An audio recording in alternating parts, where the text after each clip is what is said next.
This is We All Be, News Free Dixie for the 21st century. See how it works? Somewhere. Can you dig it?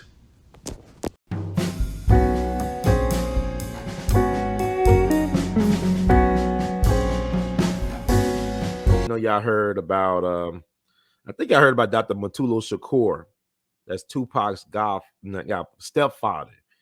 He was just released from prison, I believe, today.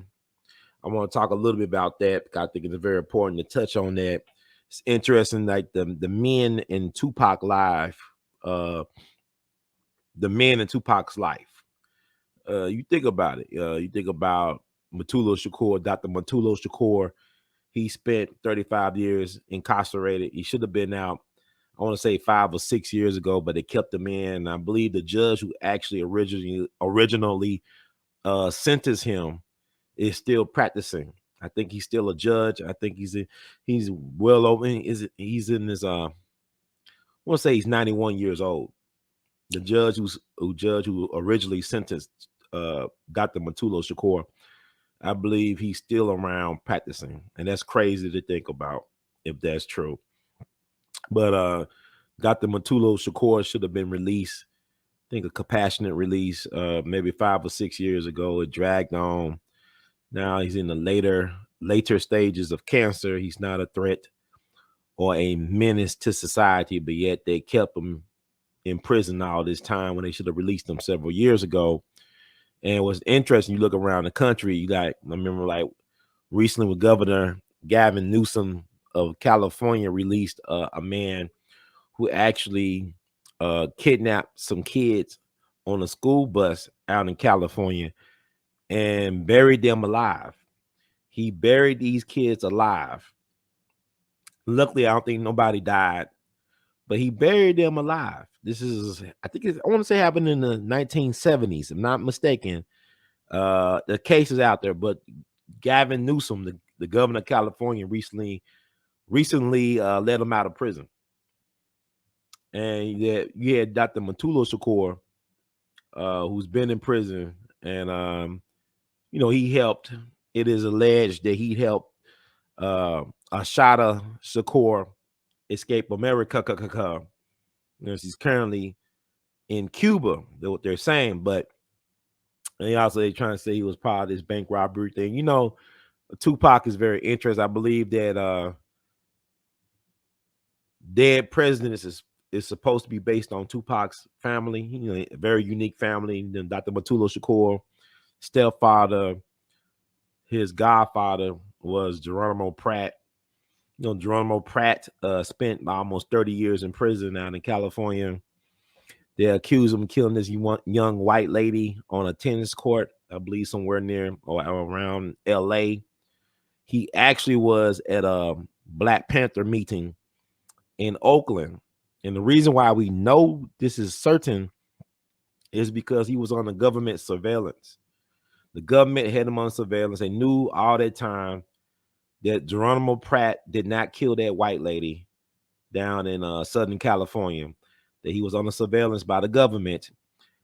They withheld that information from the jury of his original trial, from my understanding, and spent almost 30 years. I want to say about 27 years in prison. Johnny Cochran fought to get him free. I believe Geronimo Pratt ended up getting like a $10 million settlement from the government. If I'm not mistaken, you can look all this up. I'm just going off the top of my head what I can remember. I believe he died in Tanzania in Africa back in 2010. That's 2Pac's godfather. And then his stepfather, Dr. Mutulu Shakur, I believe he had like a clinic up in New York City where he was treating people. He was helping people detox from drugs. Drug addicts, helped them get them clean through the art and the healing practice of acupuncture. I think it's acupuncture, acupuncture where they use the needles and stuff like that. Acupuncture. And this is 2Pac's people, his aunt, Ashada Shakur, she had got the country. They still trying to get her, wanted, dead or alive, right? Obama increased the bounty, I believe, on her head. You had the scenario where think Jay-Z and Beyonce went to Cuba during the Obama administration. There was like a lot of controversy on that. And like Dick Gregory talks about how they utilize celebrities, like the intelligence agencies would utilize celebrities to pass notes to heads of states, foreign governments, and things like that to communicate behind the scenes. So I don't know what that was about, because Jay-Z actually did a song about it. I want to say this back in 2014. He did a song about it. I don't know what happened in 2013 or 2014 when Jay-Z or Beyonce went to Cuba. There's a lot of stuff that's been happening, so I don't know. Dennis Rodman been used. He's best friends with the dictator of North Korea, right? So they utilize Dennis Rodman. He's a court jester. He's not a fool. He plays the part of a fool, but he's very, very intelligent. And they have utilized Dennis Rodman to help in certain type of negotiations with foreign powers like North Korea. We talked a little bit about that with Baba Dick Gregory on the show as well too. But people always talk about a code and whatnot, and Dr. Mutulu Shakur actually helped Tupac create the Thug Life Code. You could Google the Thug Life Code that Tupac said Thug Life means the hell you give little infants, F's everyone or everybody. And he actually created a code of conduct with Dr. Mutulu Shakur. And I might read a little bit of the code on tonight's show. But I think it's important to talk about people like him because, people always talk about the folks. There's some people that get over celebrated. And then there are folks who don't get appreciated at all for the sacrifices that they made and how they go unacknowledged.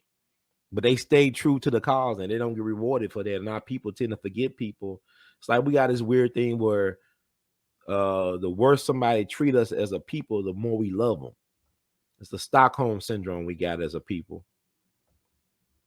But I want to read this article about Dr. Mutulu Shakur being released, and we'll go from there. This is We All Be News Free Dixie for the 21st century. That's We All Be News Free Dixie for the 21st century. We'll talk about Dr. Mutulu Shakur, and we'll try to keep this at a nice pace.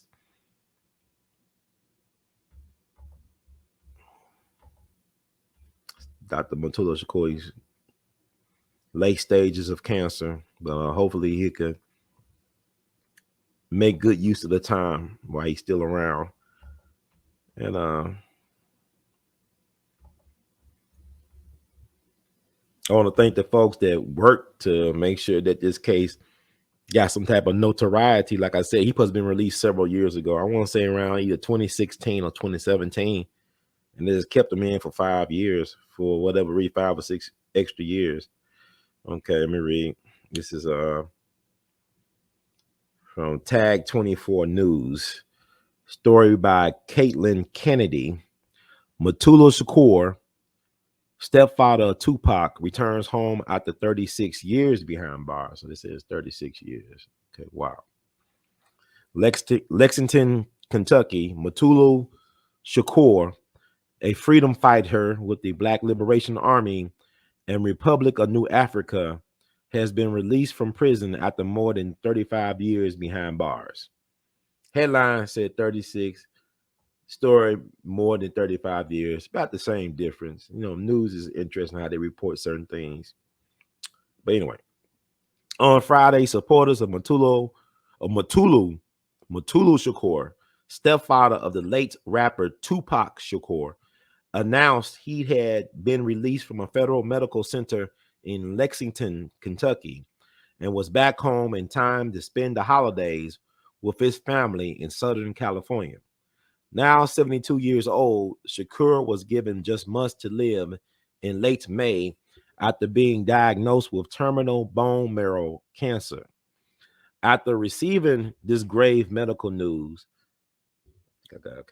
Shakur was nonetheless denied compassionate release in June. The parole commission finally granted a motion for his release in October, allowing him to live out his final days surrounded by family and friends. Shakur was arrested in 1986 on charges of conspiracy to violate the Racketeer Influence and Corrupt Organizations RICO, all right, Act, bank robbery, armed bank robbery, and bank robbery murder.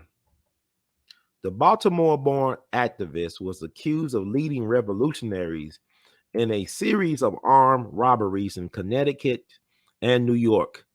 During one of the robberies, 3 people died, though Shakur's supporters say there is no evidence he killed anyone. He was also convicted of aiding fellow Black Liberation Army activist Ashata Shakur in her 1979 escape from a New Jersey prison. Before his arrest, Shakur was a well-known acupuncturist who advocated for holistic healing practices to address drug addiction and rehabilitation. Okay.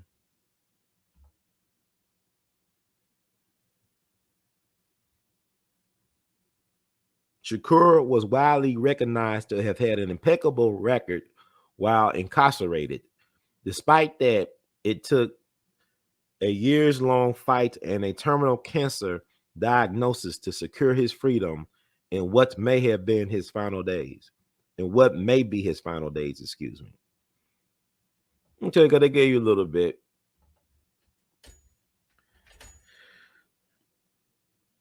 So basically, they punishing him for his life as an activist.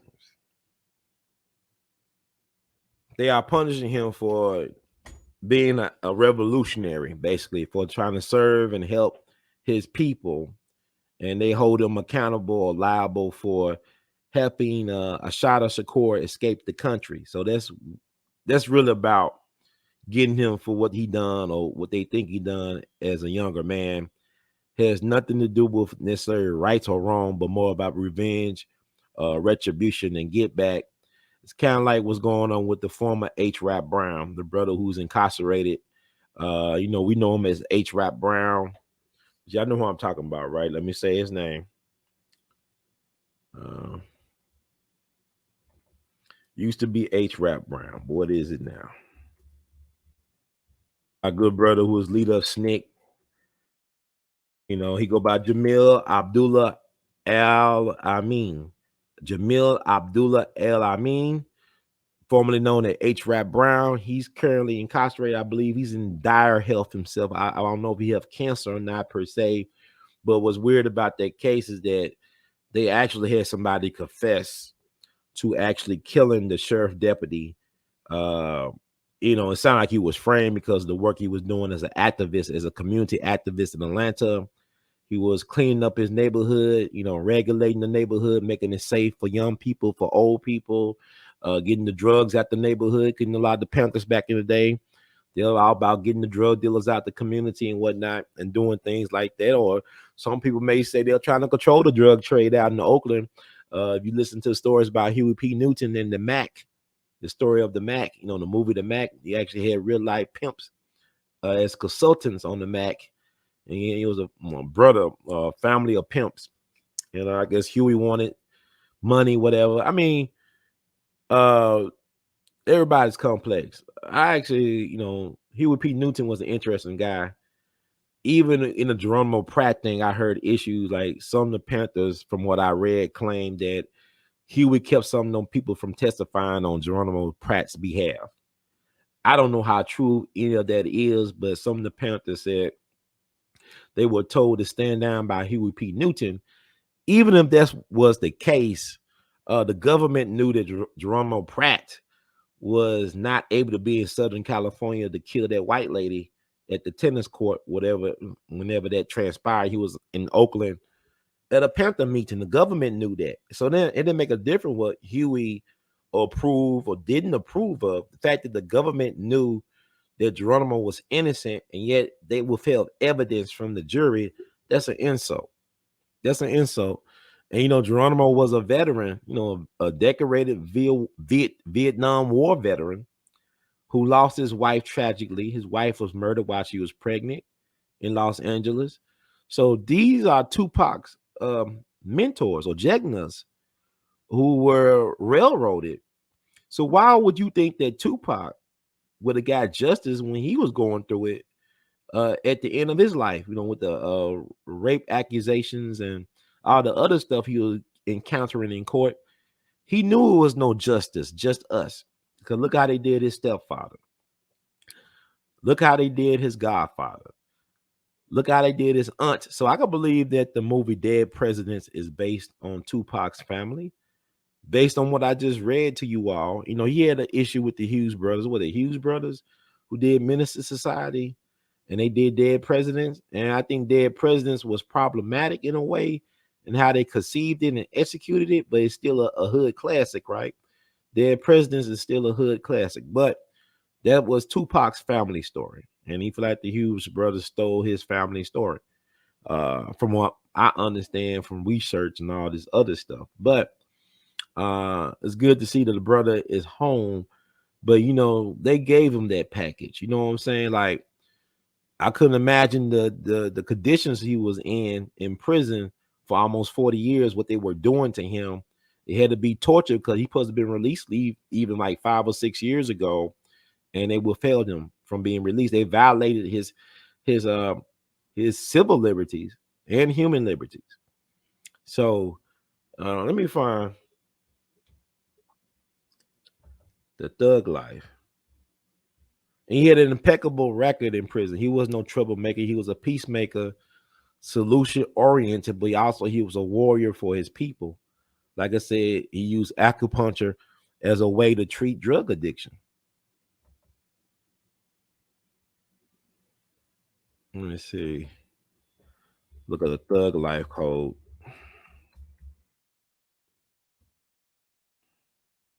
And this is We All Be News Free Dixie for the 21st century.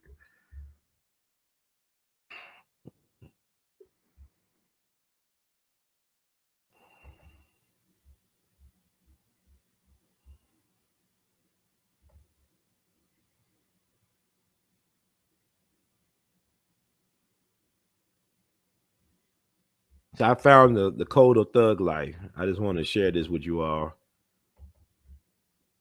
Because like people always talking about, stay on code. And I be asking people what's the code. Y'all be saying these catchphrases because y'all hear y'all favorite talking heads say, you ain't on code, you off code. But what is the code? Nobody can articulate the code. I know a couple of things the righteous ancestors have left blueprints for us to follow as code. If you are a fan of Dr. Frances Cress Welsing, she actually do have a code that a lot of folks say they love Dr. Frances Cress Welsing, but they do not abide by her code. She did not believe in name calling other black people, especially that N word a lot of us love to use. She did not believe in name calling black people, black folks calling each other names and all this stuff. But people say they are followers of Dr. Frances Cress Welsing, but they do not adhere to her code. So I think that's very interesting because it's like the Bible. People say they're Christians, but a lot of folks never read the entire Bible. People say they are proud Americans, but a lot of us have never read the entire Constitution nor the Declaration of Independence. So I just think it's people like, people say things, they are only so and so in name only. A lot of us are only code followers in name only. In theory, we don't practice what we preach because we do not understand the text that we get our practice from or our preaching from. We don't understand it, but we say these catchphrases. But Tupac and Dr. Mutulu Shakur actually took the time to write a code for Thug Life. And let me put it on the screen. And this is We All Be News Free Dixie for the 21st century. It's been a long day, man. I got a long Saturday ahead of me. We're going to be celebrating my cousin Suntrice graduation and birthday. Big graduation birthday bash is today. So as a good cousin, I'm going to be there, say some words and have a good time. And I want to make sure I leave you all with some food for thought before I do my family duties. So I got this from MutuluShakur.com, Code of Thug Life. Let's see. The Thug Life Code, right? Let's take a look at it. I read this before one of my presentations, I believe.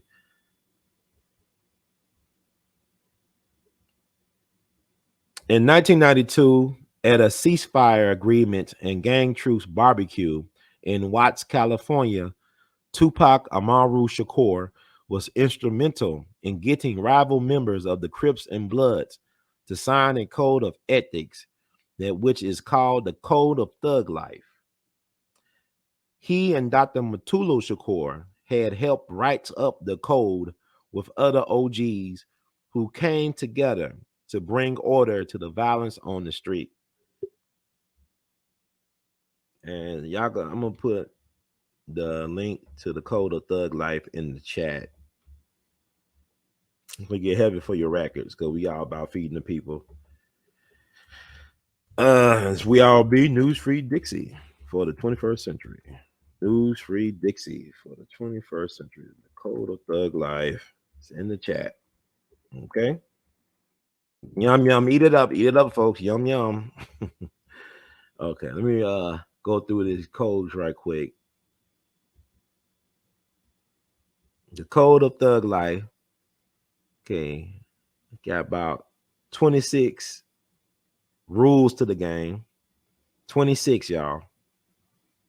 26 rules or laws of thug life, I guess. Number one, all new jacks to the game must know A, he's going to get rich. B, he's going to jail. C, he's going to die. Crew leaders, this number two.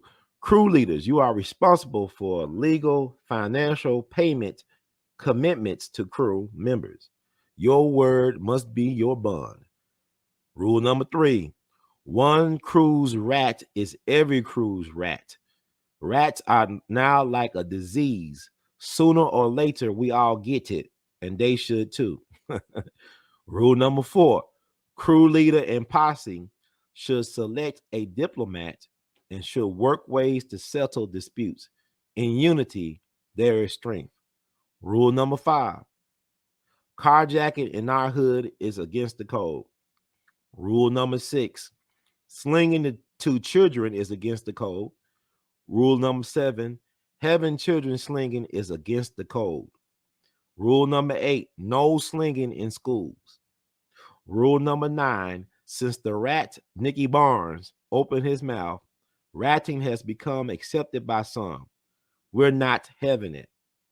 Rule number 10, snitches is out of here. Wow. Okay.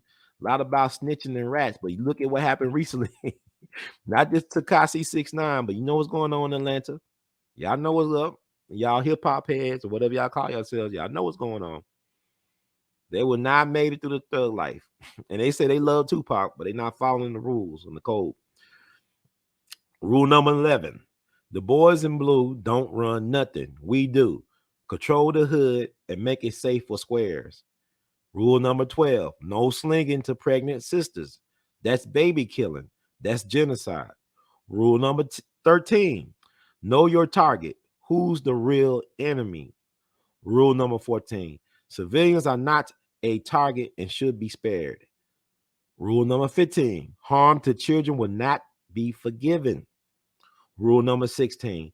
Attacking someone's home where their family is known to reside must be altered or checked. Rule number 17. Senseless brutality and rape must stop. Rule number 18. Our old folks must not be abused. Rule number 19. Respect our sisters, respect our brothers. Rule number 20. Sisters in the life must be respected if they respect themselves. Rule number 21. Military disputes concerning business areas within the community must be handled professionally and not on the block. Rule number 22. No shooting at parties. Rule number 23. Concerts and parties are neutral territories. No shooting. Okay. Rule number 24, know the code. It's for everyone. Rule number 25, be a real roughneck. Be down with the code of the thug life. Rule number 26, protect yourself at all times. And I'm going to read this quote that got borrowed from Tupac. I didn't create thug life, I diagnosed it. So yeah, Tupac was definitely a social scientist. Now you read these rules, right? You read these this code. It remind me of the phone conversation that Monster Cody, he's an ancestor now.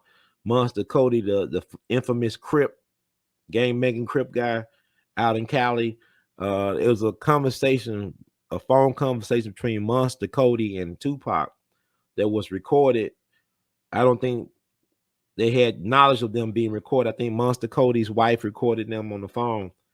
I think it's about 30 minutes, but it's like they talking about organizing and stuff like that. And it's interesting to hear the names that were brought up, because I think Tupac brought up working with Al Sharpton, but Al Sharpton has been proven to be an FBI informant. You know, y'all do know Al Sharpton was exposed as an FBI informant, right? Y'all do know that. It was like this several years ago. You know, Al Sharpton is a product of organized crime. You know what I'm saying? And but Tupac was talking. Man, I just Tupac is kind of like it's just fascinating to think about Tupac, because look at his family. We talked about Dr. Mutulu Shakur, talk about Geronimo Pratt, Ashada Shakur, even his mom, Afeni Shakur, representing herself in that Panther 21 thing. You had these Panthers, I think 21 Black Panthers accused of trying to blow up historic landmarks in New York City. And it was actually set up by Malcolm's former bodyguard, Eugene Roberts, who was undercover NYPD, part of the Bossy program. So you had Malcolm's chief bodyguard, Eugene Roberts, set up Afeni Shakur and her comrades. And Afeni, while she was pregnant with Tupac, represented herself in court brilliantly. She did a brilliant job of representing herself in court. But after that, she was blackballed. She couldn't find employment, gainful employment. So her Panther past followed her wherever she went. And also on that, she did not give Tupac the chance to connect with his biological father. He didn't know that I think Tupac existed until he got shot that first time from that Quad Studios incident up in New York City, and he visited him in the hospital. And Tupac basically said, I saw a dude like me that was a lighter skinned version of me staring at me. And that was his biological father. Now, if you look at, I don't know if you ever seen pictures of Tupac's father's mom, but Tupac was just like his grandma. He got the features of his grandmother. And I'm gonna pull that picture up. You can look for yourself how similar they look. He had a beautiful grandmother who died, unfortunately, real young. She died when his father, her name was Eloise Garland, I believe. Let's see if I can find a picture.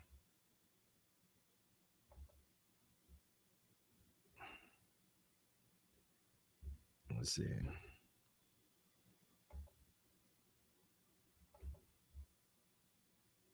This is We All Be News Free Dixie for the 21st century. Can you dig it, man? Trying to find a good picture.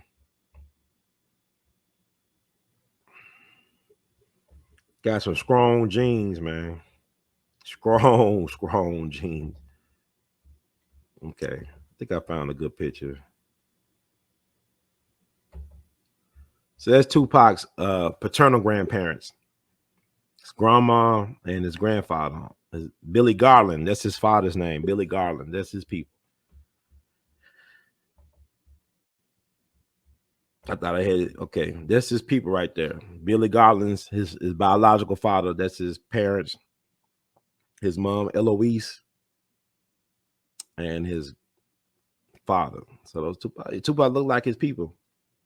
So his mom kept the fact that this was his biological father away from him, and he didn't find out until he thought his father was actually dead. He thought his biological father was this gangster from New York, I think named Legs or something like that. Y'all can look it up. I mean, I'm a Tupac fan, but he had his government name, Lashane Paris Crooks. Was that 2Pac's government name? Lashane Paris Crooks or something like that. But anyway, those is father's people. And like his grandmother died when she was young, when his father was a kid. So yeah, he didn't know who his father was until he got shot the first time. He didn't find that out. Athena was strong out on drugs. I don't know why she didn't tell 2Pac who his real father was all that time. I don't know. And you guys got to think about 2Pac only lived to be 25 years young. So I mean, he did a lot of living in that short period of time. It's kind of like with Jean-Michel Basquiat, who I think Jean-Michel was born December 22nd. He's one of my favorite artists of any genre. Everybody in the art school wanted to be Jean-Michel, but nobody want to die a young death in order to achieve that fame and immortality as a Jean-Michel Basquiat. But I'm just glad Dr. Mutulu Shakur got a chance to get out, but it was unfortunate he's punished because Ashada Shakur can never return to America unless they still got a bounty on her head. And Obama, your president, helped increase that bounty on her head. Like I said, I believe Jay-Z and Beyonce went to Cuba for whatever reason, because they were close to the Obama presidency, right? To the Obama administration, just like Al Sharpton. So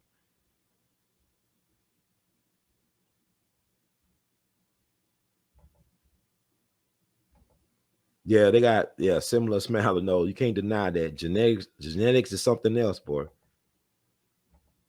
Yeah, I know. Harlem. It's funny how they don't want to say, but yeah, like he hate New York so much. He's from New York, and when he was in Baltimore, he was known as MC New York. That's how much he loved New York. So I mean, all this 2Pac hate the East Coast and all this kind of weird. Where they from? I believe his you do some research. I believe his dead people. I want to say his grandma's from Florida. Thank you, brother Maurice Miles, for the you said great commentary. Thank you for the donation. We love you madly.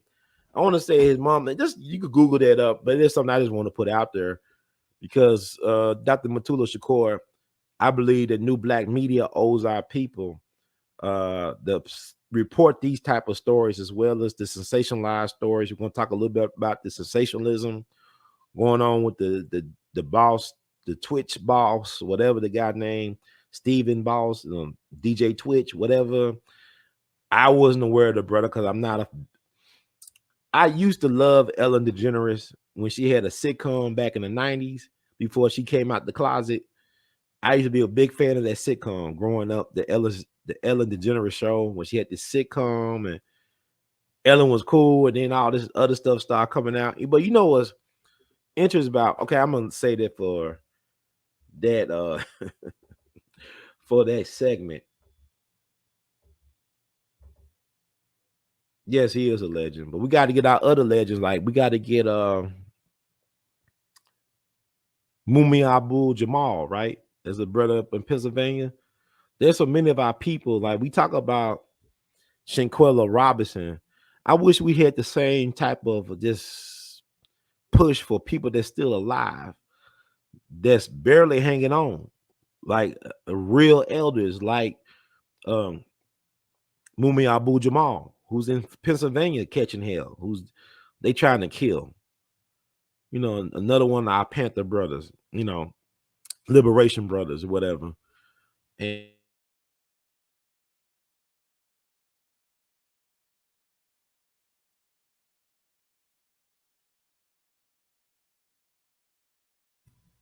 okay, I thought I might have disconnected my mic. But even when I get a chance, do a couple of shows about our people, man. The freedom fighters that's still behind enemy lines. We all really behind enemy lines, but do a shout out to those people, man, that we could help. A lot of us be so into let's help brother H. Rap Brown. Let's help brother Jamil Abdullah al-Amin. Say his name, Jamil Abdullah al-Amin. I'm gonna put his name in the ideal room because y'all pretty well educated. Y'all activist minded in your own way. Research this brother. I'm gonna put that in the chat room, ideal room, whatever. Brain trust. Y'all some homework. And research that, brother.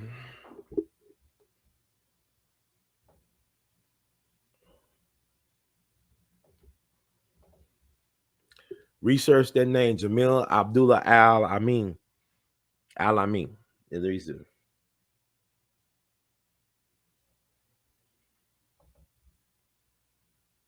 That Tupac thing was interesting because like Tupac is such a polarizing figure for a lot of people. I remember when he passed, he had a lot of talking heads in the black community, like well-known celebrities like Tavis Smiley or Vanessa Williams. They tried to discredit Tupac when he first passed on. They thought he was just a thug and all this other stuff.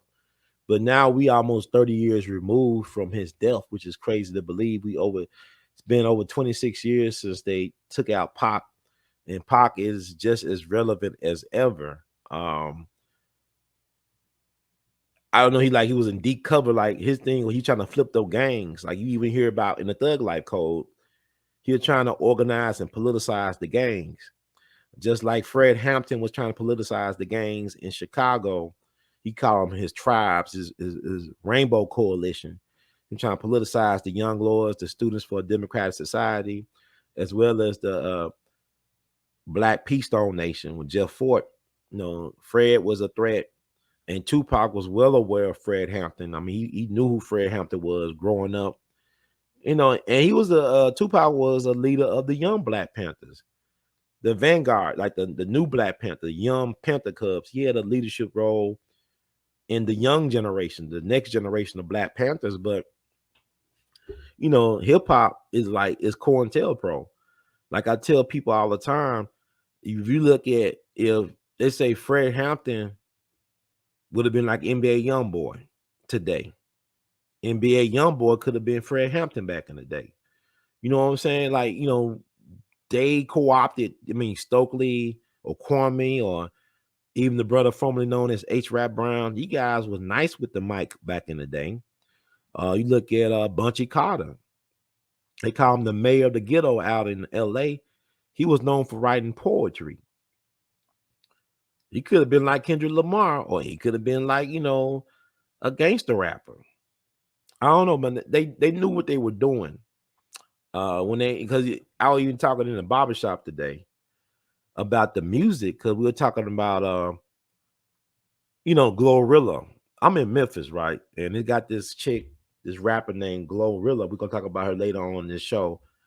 But Glorilla, a lot of girls, a lot of women, young and old, they love Glorilla.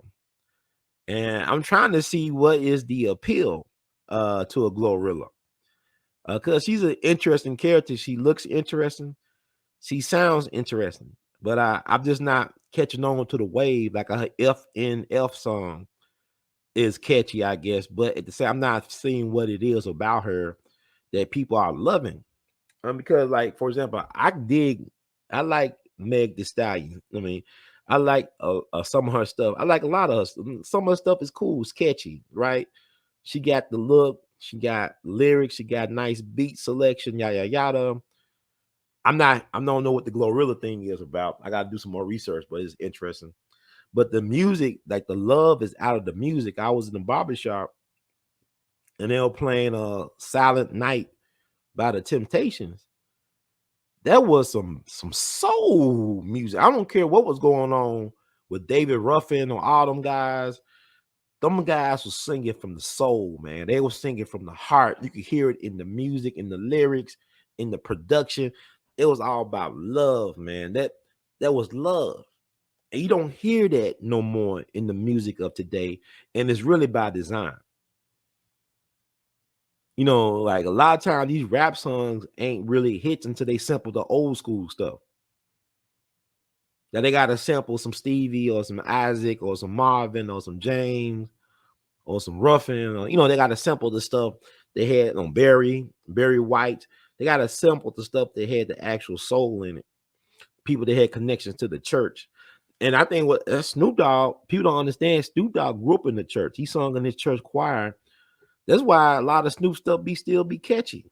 Look at Nate Dogg. Nate Dogg was in his family gospel group out in Clarksdale, Mississippi. And Nate Dogg is not from Long Beach. No, he's from Clarksdale.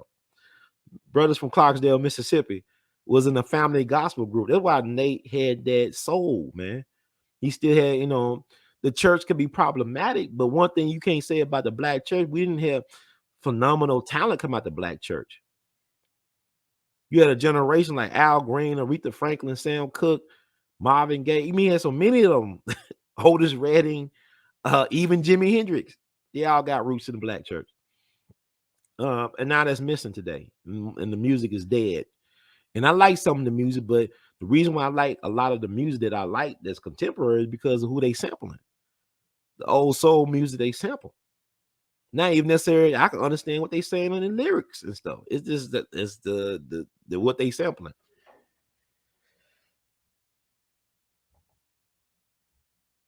Yeah, his folks, matter of fact, Snoop and Brandy and Ray J, they all cousins. They all got roots in Macomb, Mississippi. Snoop is from the West Coast, but his folks are from Mississippi. Suge Knight's folks is from Mississippi. Nate Dogg is from Mississippi. You know what I'm saying? It's all that root. Yeah. Yeah, it was done by design. Of course, we know that now. We didn't know that then. Yes, sir. But you know what's sad is that C. Dolores Tucker, and I'm a big Tupac fan, but as I get older, I had to admit that C. Dolores Tucker was correct in her assessment of the music industry and how they treated our people. Because, like, black folks are the least protected group when it comes to so-called culture. We get taken upon, we get exploited and everything. But what I'm saying is, even Reverend Calvin Butts, who just passed, they were correct in a lot of ways about the music. Because, like, with black people, we gotta understand is that we are the manifestors of humanity. We manifest things. It's like we just can't be like an Eminem when you Tupac. You got a certain type of soul. You know what I'm saying? Like you communicating with certain entities and powers that, like, even if you look at that code, that was written in 92, right? It's like after the riots, the Rodney King riots, Latasha Harlins and all that stuff. And if you look at even the video footage of the brothers and sisters doing the LA riots or Aftermath, they were more aware than we are now. A lot of our people are still asleep. We sleepwalking. We catch a wave. We do like the black people Twitter thing, Shanquilla Robinson, but you don't have no appreciation for Dr. Mutulu Shakur. But y'all say y'all love Tupac, but y'all don't even understand who that man was who helped cultivate a Tupac and why he should be out of prison, should have been out of prison 6 years ago. We don't understand our brother, formerly known as H. Rap Brown, why he shouldn't be in prison right now. Mumi Abu Jamal. We honor the dead, like George Floyd ain't never committed himself. No disrespect to George Floyd, but George Floyd does not deserve to be on the same status as a Jerome Pratt or Dr. Mutulu Shakur. And I'm just basing not on the way he died. It was tragic how he died. But I'm saying in terms of his life commitment, was he committed to the cause like these brothers were and are?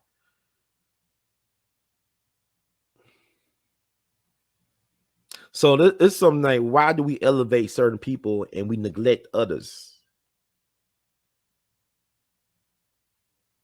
Even Tupac was using his platform to educate people about Mutulu Shakur and all the other political prisoners. And that's why they had to get rid of Tupac, because he knew the power. Because Tupac said, if I could sell 5 million records, that's 5 million voters I could reach. Tupac was going to flip the game, but at the same time, it is what it is, partner. People die all the time. You know what I'm saying? And things happen. And what you going to do about it? Does the movement stop with one person, or do we do like what Dr. John Henry Clark said? You bury the man and continue to plan. We got to bury the man. God bless the dead, but keep it moving because life goes on. Tupac even rap about life goes on. Life goes on. So anyway.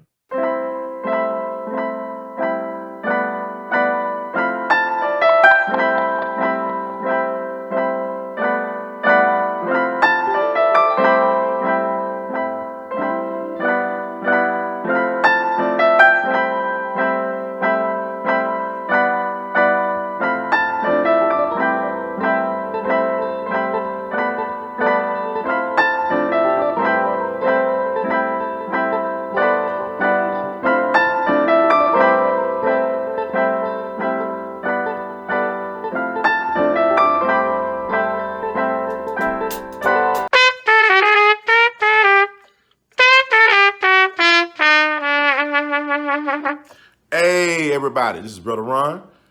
I am asking you all to do me a big favor. Think about supporting the We All Be movement. Your donation is tax deductible. The We All Be Group Incorporated is a recognized 501c3. And I'm just asking you all because I want to keep on bringing y'all quality work through the way that I know how to do best. And I'm going to sing my praises and toot my horn. A lot of y'all were not hip to Dick Gregory until Brother Ron brought him on the We All Be platform, until that Django review we did. Y'all seen another side of Judge Joe Brown, and Judge Joe Brown's message has been amplified. But it was We All Be that brought Judge Joe Brown to y'all back in 2014. And so many others. And we covered so many things. So help us out so we can help you all. Peace.